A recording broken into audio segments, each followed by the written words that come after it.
Start with the name of Allah who is the most beneficent and most merciful. Dear students, अस्सलामु अलैकुम। आज की इस video में हम एक्सरसाइज 2.7 का क्वेश्चन नंबर 5, 6 और 7 डिस्कस करेंगे। क्वेश्चन नंबर 5 है आपके पास, which of the following binary operations shown in table 1 and 2 is commutative.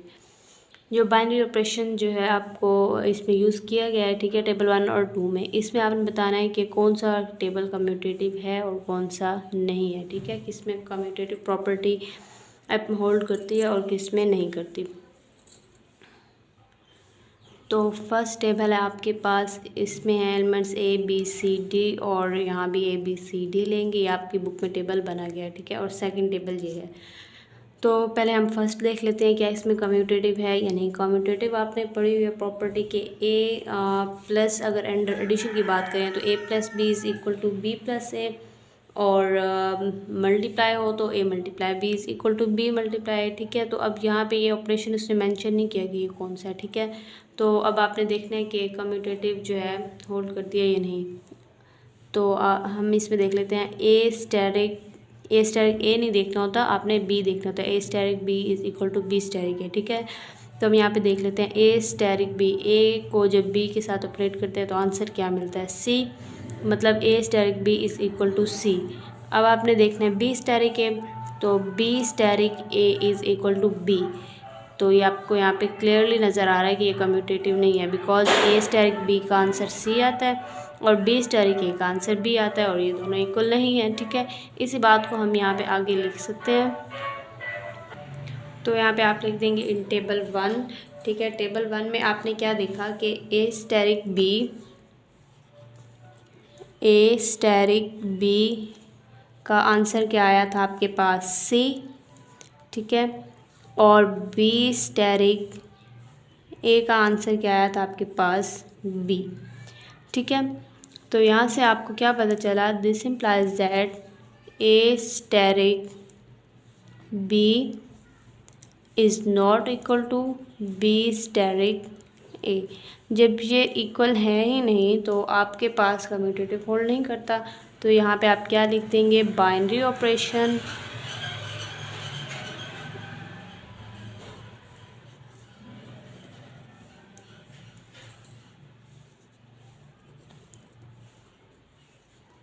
Steric is not commutative, ठीक है। कम्यूटेटिव पढ़ लें या कम्यूटेटिव, जो आपको अच्छा लगे, ठीक है। सेकंड टेबल है आपके पास, इसमें भी आपने यही चेक करना है। तो आप देख रहे हैं कि ए स्टेरिक बी, ए और बी को जब हम ऑपरेट करते हैं ए स्टेरिक बी तो आंसर क्या आता है, सी। और इसी तरह हम क्या देखेंगे, बी स्टेरिक ए करते हैं तब भी आंसर क्या आता है, सी। ए स्टेरिक बी आंसर क्या आ रहा है, सी, बी स्टेरिक ए भी आंसर क्या आ रहा है, सी, ठीक है। तो ये आपकी कम्यूटेटिव होगी। इसके अलावा अब हम बाकी भी चेक कर लेंगे, क्योंकि अगर कोई एक भी इस तरह से आपके पास इक्वल ना आए तो आपका कम्यूटेटिव जो है प्रॉपर्टी होल्ड नहीं करती। तो ए स्टेरिक बी देख लिया, बी स्टेरिक ए भी देख लिया, ठीक है। अब आप क्या देखें, बी स्टेरिक सी देख लें। बी स्टेरिक सी करते हैं तो आंसर क्या आता है, बी। जब सी स्टेरिक बी करेंगे तब भी आंसर क्या आ रहा है आपके पास, बी, ठीक है। अब हम डी को देख लेते हैं इसी तरह। डी स्टेरिक सी क्या आता है आपके पास, आंसर सी, और सी स्टेरिक डी भी आंसर क्या आ रहा है, सी। इसका मतलब आपके पास commutative property in table 2 hold करती है, ठीक है। इसी बात को अब हम इसको इस तरह से लिखेंगे, आप लिखेंगे ए स्टेरिक बी, ए स्टेरिक बी पे आंसर क्या आता है आपके पास, बी, ठीक है। और ए स्टेरिक बी पे आंसर क्या आता है आपके पास, सी, और बी स्टेरिक ए पर भी आंसर क्या आता है, सी, ठीक है। A asterisk b is equal to c, b asterisk a भी इज़ इक्वल टू सी। इसी तरह आपके पास आ जाएगा ए स्टेरिक सी देख लें आप, ए स्टेरिक सी और is equal to c asterisk a, ये दोनों किसके इक्वल हैं, दोनों बी के इक्वल हैं, ठीक है। उसके बाद है आपके पास ए स्टेरिक डी। आप देख लें ए स्टेरिक डी या डी स्टेरिक ए, दोनों का आंसर क्या है आपके पास डी इक्वल है, ठीक है। फिर आपके पास b asterisk c is equal to c asterisk b. B asterisk c c asterisk b करें तो आंसर क्या आता है, सेम आता है और वो आता है बी, ठीक है। इसी तरह बी स्टेरिक डी और डी स्टेरिक बी करें तो आंसर क्या आता है आपके पास ए, ठीक है। तो आप क्या लिख देंगे, सो और टू इज कम्यूटेटिव। एक और भी आई थिंक रह गया, c asterisk d is equal to D asterisk c, इसका आंसर क्या आता है आपके पास सी। तो आप लिख देंगे so second table is commutative, ठीक है।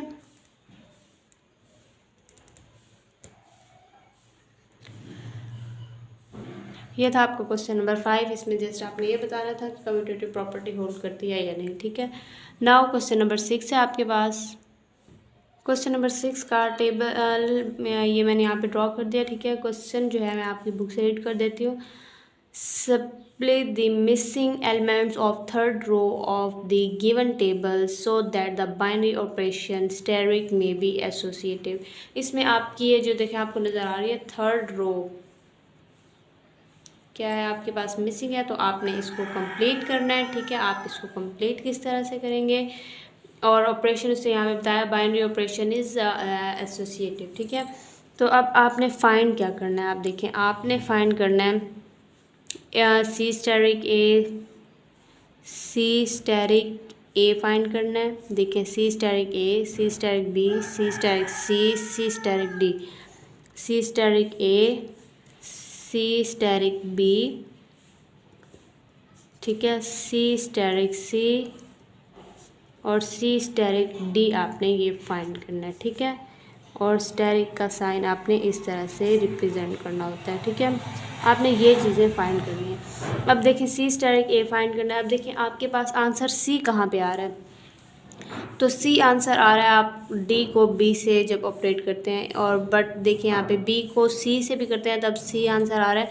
और जब आप इस पर अगर कम्यूटेटिव एसोसिएटिव लॉ यूज़ करेंगे तो ये आपसे सॉल्व नहीं होगा, ये आपका क्वेश्चन सॉल्व ही नहीं होगा, ठीक है। बी स्टेरिक सी, तो आंसर सी ही आ रहा है। क्या आपकी एसोसिएटिव प्रॉपर्टी यही थी क्या, a b plus c into c, इस तरह से तो नहीं थी ना, आपके तीनों एलिमेंट्स डिफरेंट थे, ठीक है। तो अब आपने ये देखना है डी स्टेरिक बी, आंसर क्या आता है आपके पास सी। तो आप यहाँ पे लिखेंगे सी इज़ इक्वल टू कहाँ पे आ रहा था, डी स्टेरिक बी पर, ठीक है। अब देखिए आपने क्या फाइंड करना था, सी स्टेरिक ए, तो आप इसके साथ जो है ए को जो है ऑपरेट करेंगे, सी स्टेरिक ए, ठीक है। तो यहाँ भी आप इसी तरह ऑपरेट करेंगे, डी स्टेरिक बी स्टेरिक, आपने बोथ साइड पे ए को जो है अप्लाई किया। अब एसोसिएटिव था तो आप इसको इस तरह से कर सकते हैं, डी स्टेरिक बी स्टेरिक ए, ठीक है, ये हो जाएगा। अब देखिए बी स्टेरिक ए का आंसर आपके पास क्या है टेबल में, बी स्टेरिक ए करते हैं तो आपके पास आंसर आता है बी, ठीक है।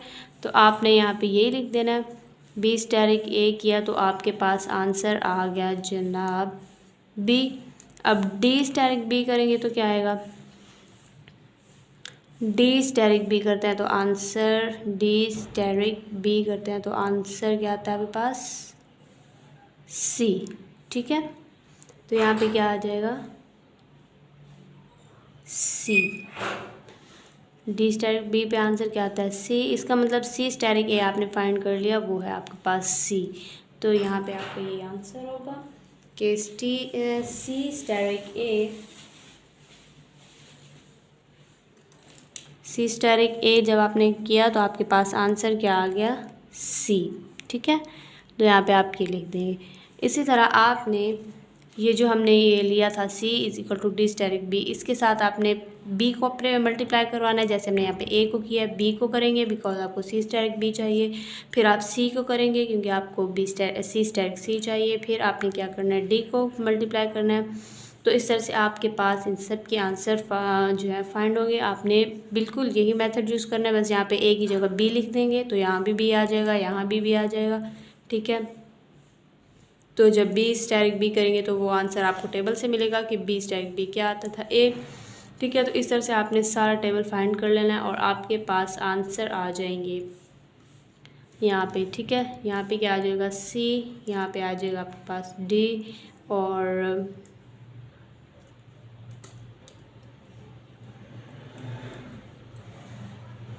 यहाँ पे आ जाएगा आपके पास d, ठीक है, और यहाँ पे आ जाएगा c, और यहाँ पे फिर आ जाएगा d, ठीक है। तो ये आपने इस तरह से इसको फाइंड कर लेना है, ठीक है। नेक्स्ट क्वेश्चन नंबर 7 है हमारे पास। क्वेश्चन नंबर 7 है आपके पास, what operation is represented by adjoining table. Table दिया गया आपको और आपने बताना है कि उसमें कौन सा जो है ऑपरेशन यूज़ किया गया है, ठीक है। तो ये है जनाब आपके पास टेबल। आपने first what operation is represented by adjoining table, जो टेबल दिया गया इसमें कौन सा ऑपरेशन यूज़ किया गया है, ठीक है। तो हम चेक कर लेते हैं, प्लस का है, माइनस का है, मल्टीप्लाई का है, ठीक है, क्या यूज़ किया गया है। तो अब आप क्या करेंगे, दो एलिमेंट्स को चेक कर लें, ठीक है। अगर आप देखें 1 + 1 करें तो क्या आता है 2, ठीक है। यहाँ से तो पता चल रहा है कि ये आपके पास एडिशन का यूज़ किया गया। अगर हम मल्टीप्लाई देख लेते हैं, किसी एक को मल्टीप्लाई करके 2 × 1 तो आंसर क्या आ रहा है 3, तो इसका मतलब ये मल्टीप्लाई नहीं किया गया, तो 2 + 1 क्या होता है 3। तो ये आपके पास एडिशन का टेबल है, ठीक है, इसमें ऐड यूज़ किया गया। किसी और को देख लें आप, 3 देखें 3 × 3 = 9, और मॉड्यूल है इसमें आपका क्या होगा 4, ठीक है। ये रेजिड्यू क्लास 4 जो होता है आपके पास 0 1 2 3, ठीक है। आपको मैंने पहले भी बताया था कि एक यहाँ पे एक कम होता है, ठीक है। तो अब देखें 3 × 3 = 9, ठीक है। तो 9 में से आप 4 माइनस करेंगे तो कितना रह जाएगा,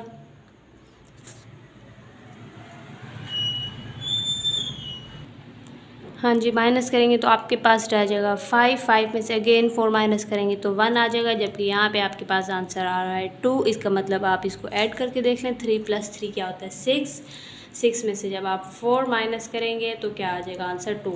तो इस टेबल में आपने क्या यूज़ किया, एडिशन, ठीक है। तो आप यहाँ पे लिखते हैं the operation used the set, the operation used the set of residue class, ठीक है, residue class modulo 4 is addition, ठीक है। कौन सा आपने यूज़ किया, एडिशन, यहाँ पे ऐड हो रहे हैं, ठीक है। आगे है क्वेश्चन आपके पास, name the identity element. Identity element बताना है ऑफ द रिलेवेंट सेट। अब देखिए आपके पास आपने आइडेंटिटी एलिमेंट बताना है, तो ऑपरेशन कौन सा इसमें यूज़ किया गया था, एडिशन का। अंडर एडिशन आइडेंटिटी क्या होती है 0, ठीक है। तो मल्टीप्लिकेशन होती है 1 और एडिशन होती है 0। आपने इसमें एडिशन टेबल में यूज़ किया है, तो आप क्या लिखेंगे, आइडेंटिटी एलिमेंट इज़ 0, ठीक है। The identity element is 0, ठीक है।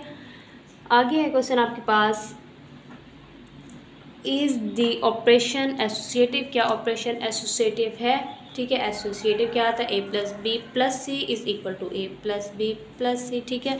तो हम यहाँ पे कोई भी एलिमेंट्स ले लेते हैं। हम यहाँ पे ले लेते हैं जनाब 2 + 0 ले लेते हैं, ठीक है। मैं आपको यहाँ पे रफ़ जो है समझा रही हूँ, आपने इसको रफली जो है चेक करना है, ठीक है। अगर हम 2 + 0 करें और तीसरा एलिमेंट आप 1 ले लें, +1 = 2 + 0 + 1, ठीक है। ये एसोसिएटिव होता है आपके पास। ठीक है। तो एसोसिएटिव यही होती है ए प्लस बी प्लस सी, फिर होता है आपके पास ए, ठीक है, प्लस बी प्लस सी। अब 2 + 0 करते हैं तो 2 आएगा, प्लस ये 1 आ जाएगा, 2 + 1 3, और यहाँ पे 2 है, और 0 + 1 करेंगे तो क्या आ जाएगा 1, और 2 + 1 3। ये क्या आपके पास एसोसिएटिव प्रॉपर्टी होल्ड करती है।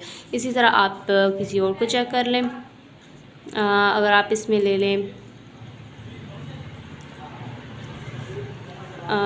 3 + 1, ठीक है, +2, और यहाँ पे हम ले लेते हैं 3 + 1 + 2, 3 + 1 4 + 2 4 + 2 6, 3 + 2 + 1 3, और 3 + 3 6, ठीक है। तो इसका मतलब आपके पास एसोसिएटिव प्रॉपर्टी होल्ड करती है, ठीक है। तो आप लिखेंगे द ऑपरेशन इज़ एसोसिएटिव, ठीक है। क्या है जी आपके पास, द ऑपरेशन इज़ एसोसिएटिव, ठीक है। बल्कि आप 7 एग्जाम्पल भी ये दे सकते हैं, कोई भी आप एलिमेंट्स लेके, ठीक है। आगे आपके पास फाइंड द इन्वर्स ऑफ 0 1 2 3। अब इफ़ दे एग्जिस्ट, अब आपने क्या करना है, इसके इन्वर्स बताने हैं 0 1 2 3 के, ठीक है। इन्वर्स आप कैसे बताते हैं कि आपने बताना होता है कि आप किस नंबर के साथ जब आप ऑपरेशन जो है, अगर आपका एडिशन है तो आपने किस नंबर के साथ ऐड किया तो आपके पास आइडेंटिटी आया है, ठीक है।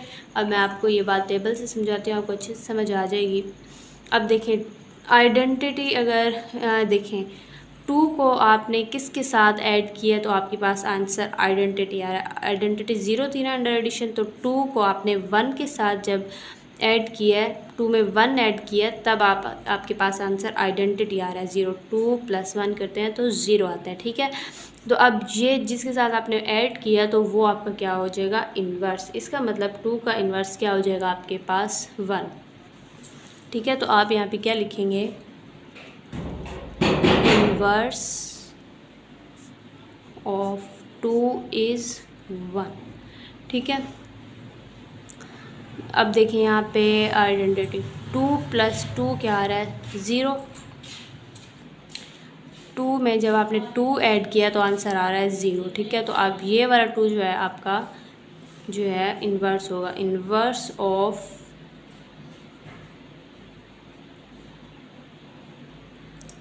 यहाँ पे आएगा आपके पास 3, ठीक है। बिकॉज ये देखिए 3 + 1 करते हैं तो यहाँ पे आंसर आ रहा था 0।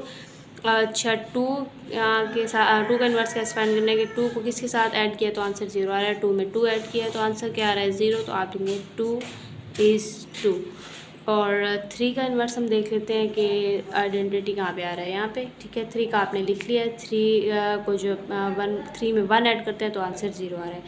2 का भी लिख लिया, 3 का भी। अब हम 1 और 0 और 1 का लिखना है, तो 0 आइडेंटिटी कहाँ पे है 0, तो मतलब 0 का इन्वर्स 0 होगा, ठीक है। और इसके बाद 1 का, 1 में जब आप 3 ऐड करते हैं तो आंसर क्या आता है आपके पास 0। इसका मतलब कि 1 का जो इन्वर्स होगा वो होगा आपके पास 3, ठीक है, और 0 का 0 ही होगा, ठीक है। तो ये था आपका लास्ट क्वेश्चन एक्सरसाइज का। तो आई होप आपको एक्सरसाइज 2.7 अच्छे से समझ आ गई होगी। अगर वीडियो अच्छी लगी है तो इसे लाइक कीजिए, फ्रेंड्स के साथ ज़्यादा से ज़्यादा शेयर कीजिए, और सब्सक्राइब करना मत भूलिएगा। Thank you so much. अल्लाह हाफिज़।